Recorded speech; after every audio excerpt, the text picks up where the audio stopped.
Hi Dan. So one of the things that we're doing quite a lot with clients at the moment is doing some remodeling of their businesses. So particularly where we've had businesses that have been very successful and they've built up cash and potentially property assets in the company with the trade.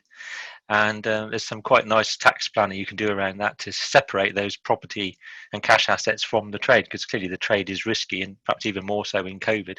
So we end up with two companies, one holding the assets, the property and the cash, and one running the trade. But one of the questions that comes out of that with directors is, well, that's all well and good, but clearly the trade is a bit at risk. So what happens if we do that and then the trading businesses fails at some point in the future? Is that going to come back and bite us as directors? Thanks, Will. I think it's a very interesting question.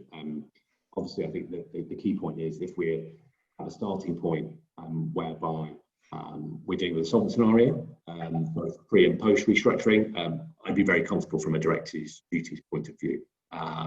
Very limited concerns, and it could actually be a very sensible outcome. I think the real risk is if you have those new trading companies set up, and at any one point in time following the restructure, they become potentially insolvent. That's when the director's duties will start to switch to favour creditors, as opposed to promoting the success of the company. So they need to be really careful to ensure that when they set up that restructuring, the subsidiaries are properly capitalised and they've got enough cash, their balance sheets are very strong. And if you start from that position, directors should be okay. It shouldn't be a problem.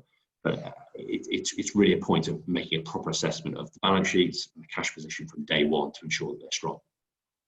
Brilliant. Thanks, Dan. That's really useful.